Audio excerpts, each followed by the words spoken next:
Ford Mustang 1988. Là, ça bouge, et au niveau de la roue, rien ne bouge. Garage bagnole et rock'n'roll, garage bagnole et rock'n'roll, garage bagnole et rock'n'roll, garage bagnole et rock'n'roll.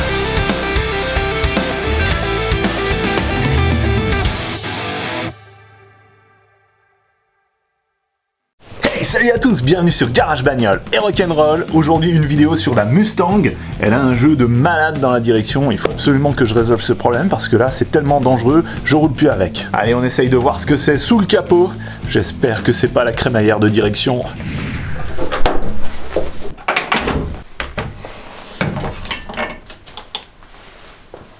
Alors je fais tourner le volant. Ah ah. Alors, qu'est-ce qu'on aperçoit au fond, là? Vous voyez, au niveau du cardan de la direction? C'est juste là, derrière ce câble. Ok, je vous montre. Vous voyez ce gros truc noir en plein milieu? C'est un gros caoutchouc. Et là, il est clairement cassé. Alors il n'y a rien d'étonnant à ce que ce genre de caoutchouc casse sur cette voiture parce qu'elle a plus de 30 ans et puis avec le temps ça durcit. Mais ce qu'il y a de bien, c'est comme souvent sur les anciennes voitures américaines, le problème est connu et il y a même des boîtes qui vous font des kits de réparation et en plus ils sont pas chers.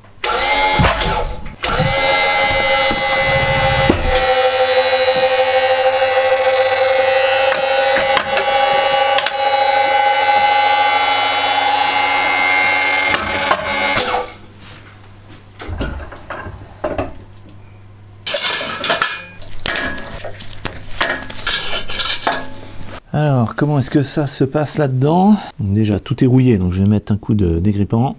Et je vais commencer par enlever les câbles là pour faire un peu de place. Je pense qu'il y a moyen de faire quelque chose par en haut. Ah, évidemment, c'est dur.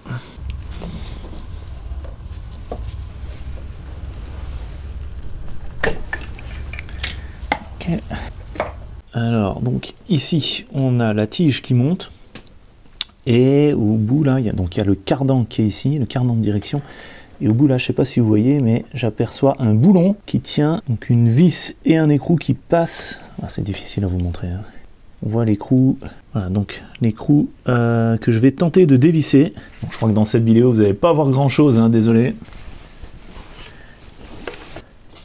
J'ai envoyé du dégrippant partout et un petit peu sur le boulon. Bon, on va voir comment ça se présente en dessous. Ouh, les grosses fuites d'huile du bouchon.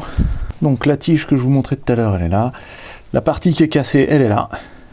Donc c'est ça qu'il va falloir que je change, ce disque en caoutchouc là, qui est entre les deux pièces qui le tiennent, et il va falloir que je le sorte de là. Donc ici c'est l'entrée de la crémaillère. Donc je pense qu'une fois que j'ai dévissé là-bas, et là, le voilà ce fameux boulon que j'ai arrosé de dégrippant. Donc une fois que j'ai dévissé là-bas, je pense que je peux tirer l'ensemble du cardan dehors. Allez, j'essaye de dévisser ce truc.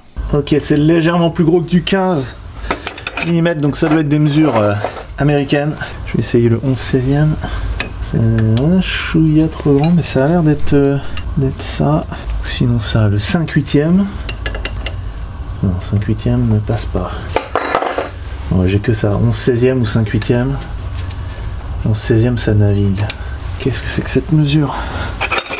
Évidemment, j'ai oublié de prendre ma clé de 16, je reviens. Ok, clé de 16. Et ça ne va pas. C'est plus grand que du 16. Ok, 17. Bah oui, c'est tout simplement du 17. Ok, par contre, c'est bien bloqué. Donc, je mets l'œillet.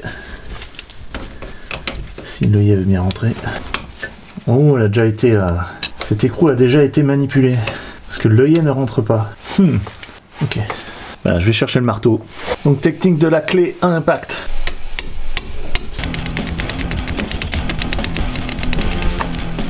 Et rien ne bouge. Ok, vous savez quoi? Cet écrou, je vais tourner ça pour l'amener vers le bas. Et je pense que je peux amener une douille à impact. Et puis, je vais utiliser ma clé à choc. Hein. Allez. Ça ne va pas rentrer parce que le truc est incliné. Déjà, est-ce que la douille seule rentre? Non. Est-ce que je tente avec une douille de 18? Si je l'arrondis, je vais vais pas être avancé. Hein.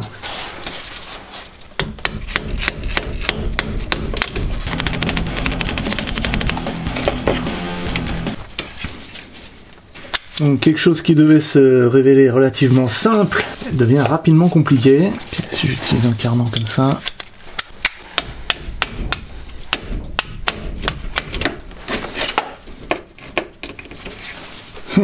Alors je vais changer de tactique plutôt que d'essayer d'enlever l'écrou. Je vais tourner tout ça. Et ça va être le côté vis que je vais essayer de dévisser. Et l'écrou je vais le maintenir avec une clé. Simplement en mettant la clé de 17. Ok.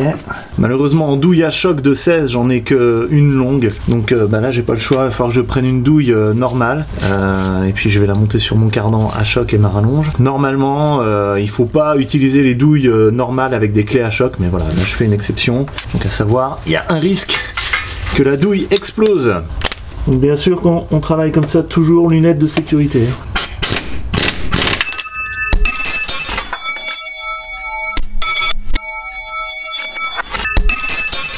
Voilà, vous comprenez pourquoi. Ok, ça a tourné, mais c'est pas encore entièrement dévissé.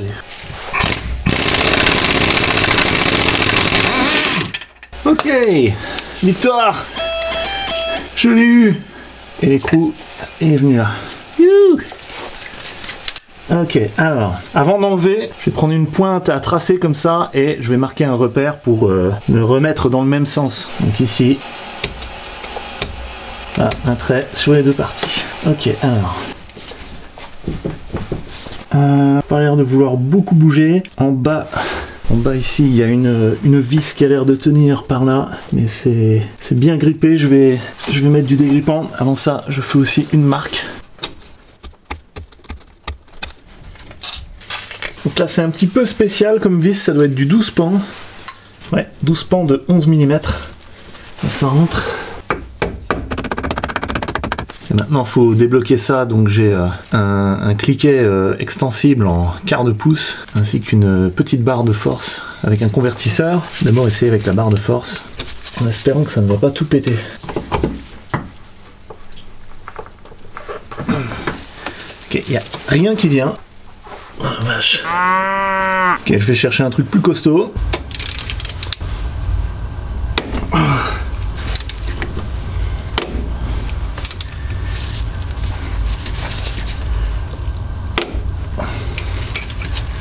Alors je crois que c'est le cliquet qui saute là. Ok, donc là je prends carrément mon grand cliquet demi-pouce avec plusieurs convertisseurs comme ça, c'est complètement ridicule. Et il y a des chances qu'il y a des choses qui cassent, soit la douille, soit la rallonge en quart de pouce. Allez.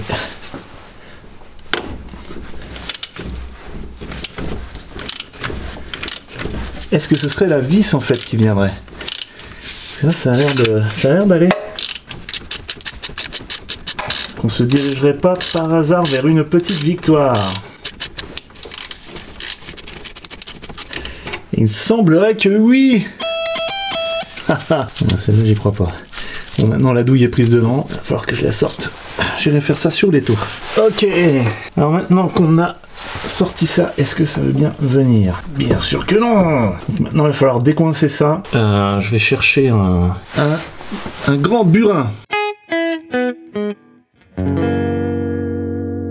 Ok, donc là j'ai pris un grand burin du genre jardinage là, et je vais le mettre par là. Et puis je vais taper dessus en espérant que ça fasse bouger les choses. Et il semblerait que ça bouge. Par contre après, comment est-ce que je vais faire pour remettre ça? J'en ai aucune idée. Aucune idée. Donc, ça pousse ici, et là-bas au bout de la tige rentre dans le tuyau dans lequel elle était connectée avec le boulon. Je vais prendre par là. Non, c'est une mauvaise idée. Je prends là-dedans.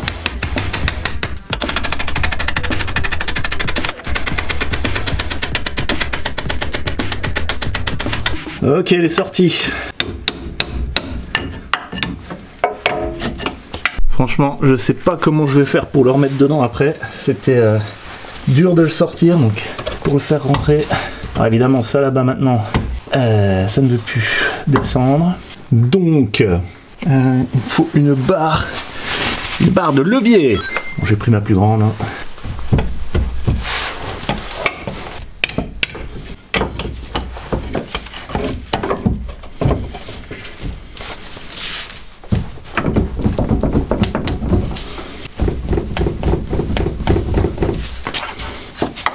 C'est passé un truc, mais c'est peut-être pas ce que je voulais là.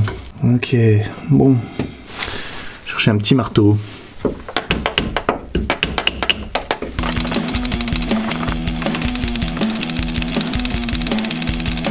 Hey, j'y crois pas, ça marche. Oui. Ouh. Et voilà la bête.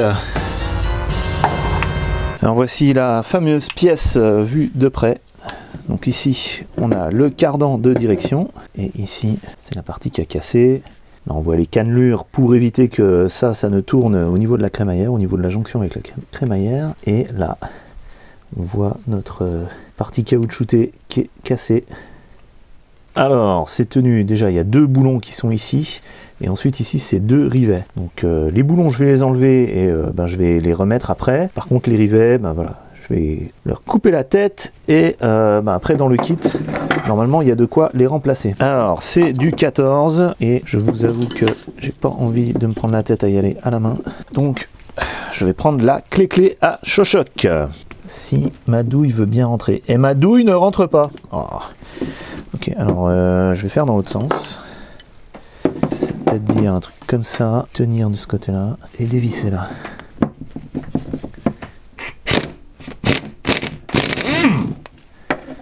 Voilà, rapide et efficace.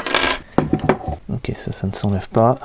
Ça reste prisonnier là, c'est pas grave. L'autre côté. Et voilà. Donc, on a cette partie-là qui s'enlève. Des morceaux de caoutchouc. Maintenant ça va pouvoir me faire un peu de place pour attaquer les rivets qui sont là. Et je vais mettre ça dans l'étau. Et quand on travaille comme ça, on se protège.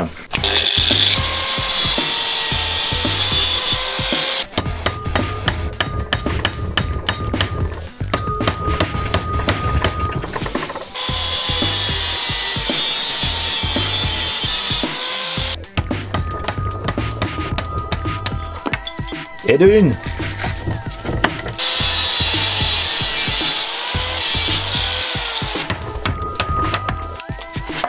It's all good, man. It's all good, it's all good, it's all good, man. Et voilà. Allez, je les remplace. Alors, voyons voir ce qu'on a dans ce kit. Je vous mets le lien dans la description. Donc, la partie qui va remplacer, je pense, avantageusement, cette espèce de gros caoutchouc qui est devenu dur comme du béton. Donc là, c'est tissé, donc ça risque pas de lâcher, je pense. On a quelques instructions. Ok. Et là, on a l'embarras du choix au niveau de la boulonnerie. Donc, où il est le deuxième? Il est là. Si on fait venir ça là, toc, on peut mettre un écrou pour remplacer. Ici, ça nous laisse l'espace pour mettre le disque. Donc, ça ferait quelque chose dans ce goût-là. Hop. Ouais, pourquoi pas. Ça, comme ça. Donc, du coup, les deux trucs là sont différents. Il y en a un qui a des grandes piques là. Donc, il n'aura qu'un endroit, c'est celui-là. On peut commencer déjà à mettre un petit écrou. Et de l'autre côté, c'est celui-là. Bon, ça n'a pas l'air d'être exactement le même diamètre, mais c'est pas grave, je vais serrer. Ça commence à prendre forme. Ok, plus qu'à serrer tout ça. Sur les endroits où j'ai meulé, il faudra que je mette un petit coup de peinture, s'il m'en reste en bombe. Sinon, au pire, je mets du convertisseur de rouille, c'est pas grave.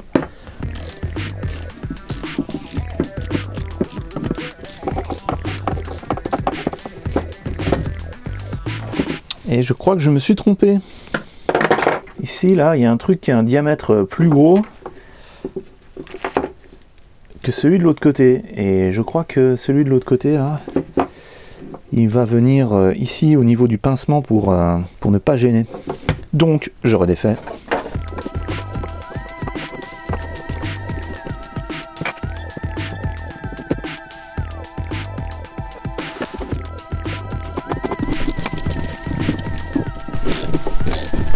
Alors voici le résultat. Bon, je trouve que c'est pas mal. Alors avant de remettre tout ça sous la voiture, je vais essayer de me faciliter un peu la vie en écartant légèrement ça. Si ça veut bien. Je vais faire avec une autre barre. Voilà, donc simplement une barre qui a un bout conique comme ça. Ça va venir écarter légèrement.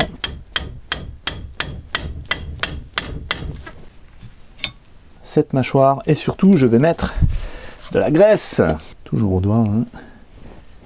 Je crois que je ne vais pas me tromper parce que là ici il y a un plat, donc ça doit être un détrompeur. Peut-être au final mes marques étaient inutiles. Ce serait pas mal parce que sinon ça risque d'être faux. Maintenant un petit coup de peinture. Alors la seule peinture qui me reste c'est celle-ci, peinture haute température noire. Et ceux d'entre vous qui se souviennent de quelle vidéo elle vient, vous le mettez en dessous en commentaire.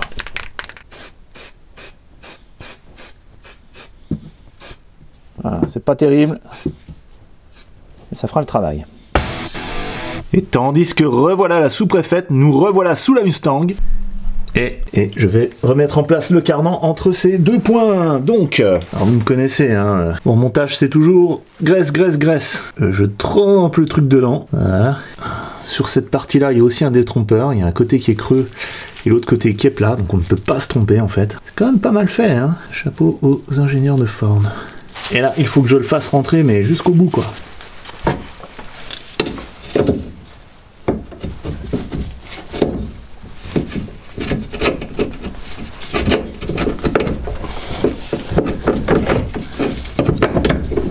Ouais, c'est pas mal, c'est pas mal. Ensuite, ça. Alors, je vais le faire tourner un peu, parce que voilà, c'était dans ce sens-là. Là, il me faut une barre de levier pour aider. À moins que je pousse encore un peu plus le cardan. Ok. Ok, barre de levier. Mais comment j'ai fait pour le sortir?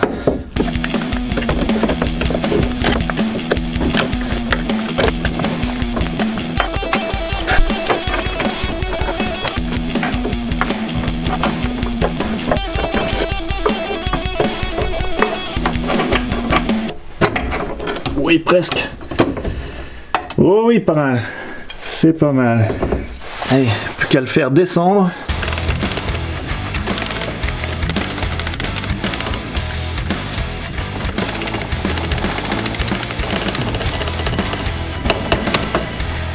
Allez, rentre dedans. J'ai dû mettre aussi un peu de graisse là.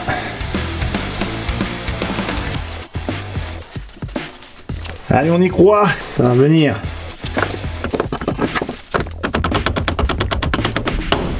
Et voilà, c'était juste un plus gros marteau qu'il fallait. C'est tout. Bon, je vais remettre le boulon là-haut.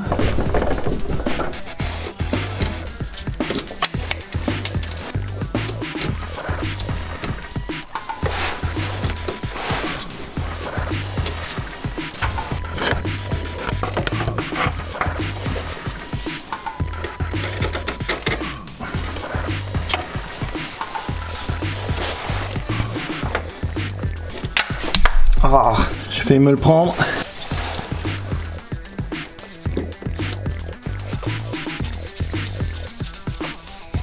Ok. Là, du coup, il faut que je refasse descendre le truc encore là.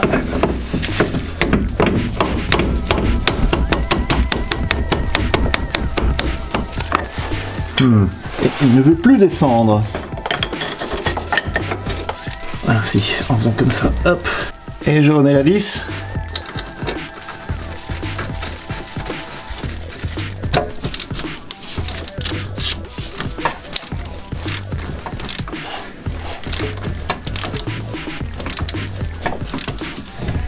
Par contre la douille, je sais pas si je vais la récupérer. Tant pis, c'est pas grave. Voilà. Allez, tentative de récupération de la douille. Elle bouge, c'est qu'elle va venir. Oui. Allez, ça devient bon, il n'y a plus que l'écrou en haut à visser.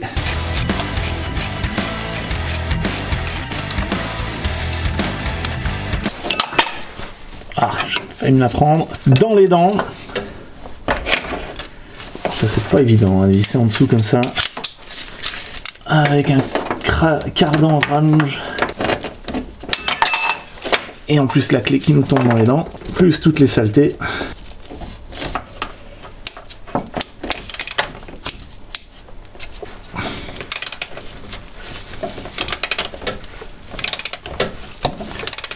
Je vais y aller tranquillement comme ça.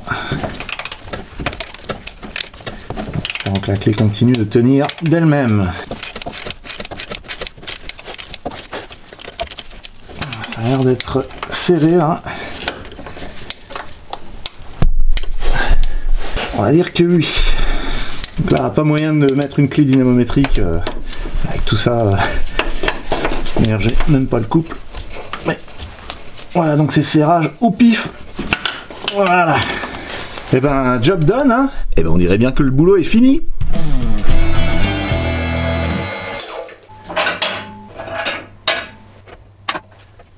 Et bien, voilà une opération rondement menée. C'est pas magnifique, ça.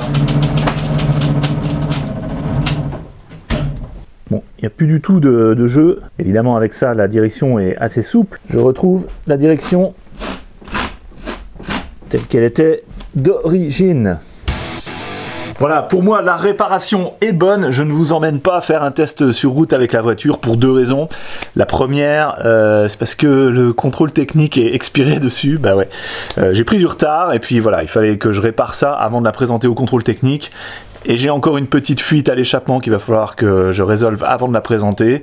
Et la deuxième chose, c'est qu'il y a un projet qui prend aussi beaucoup de retard. Un projet qui commence par C et qui termine par 6. Donc voilà, je veux avancer et puis vous commencer à vous proposer des vidéos sur ce projet. J'espère que cette vidéo vous aura plu. Si c'est le cas et que vous n'êtes pas encore abonné à la chaîne, pensez à vous abonner. Le bouton, il est juste là. Je vous mets ici une super playlist et un épisode à découvrir. Comme d'habitude, je vous mets les liens vers les outils et les produits que j'ai utilisés dans cette vidéo en dessous dans la description. Moi c'est François, je vous dis à la prochaine sur Garage Bagnole et rock'n'roll.